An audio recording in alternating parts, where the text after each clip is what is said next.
Rockets in your living rooms and missiles in your garage. Those rockets and missiles are aimed directly at our cities.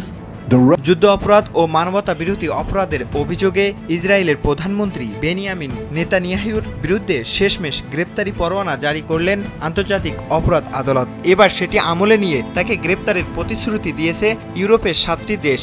দেশগুলো হলো Netherlands, Switzerland, Ireland, Italy, Sweden, Belgium ও Norway.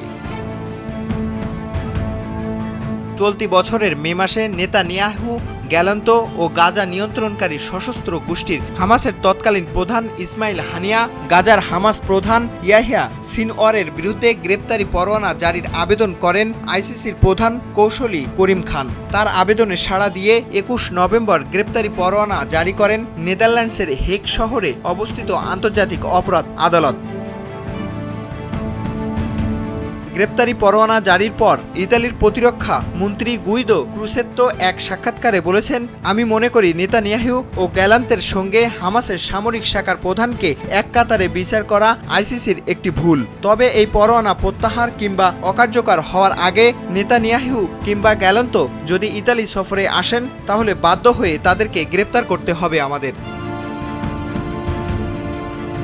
ওই সাক্ষাৎকারে তিনি আরও বলেন, এটা কোনো রাজনৈতিক সিদ্ধান্ত নয়। ইতালি আন্তর্জাতিক অপরাধ আদালত গঠন সংক্রান্ত চুক্তি স্বাক্ষরকারী একটি দেশ, তাই আইসিসির যে কোনো পদক্ষেপ, যে কোনো সিদ্ধান্ত আমরা মেনে নিতে বাধ্য।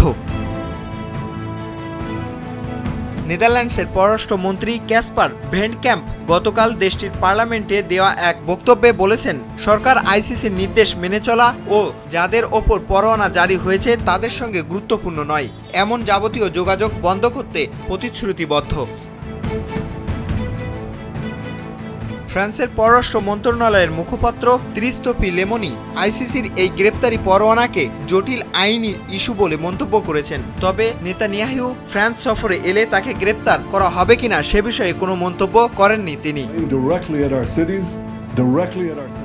অস্ট্রিয়াও আইসিসির গ্রেপ্তারি পরোয়ানার প্রতি আগ্রহ প্রকাশ করেছে, তবে দেশটির পররাষ্ট্রমন্ত্রী আলেকজান্ডার শ্যালবার্গ বলেন, পরোয়ানাটি তার কাছে পুরোপুরি বোধগম্য নয়। এদিকে কয়েকটি দেশ আবারও নেতানিয়াহুর পক্ষে তাদের সমর্থন প্রকাশ করেছে, তার মধ্যে হাঙ্গেরি অন্যতম।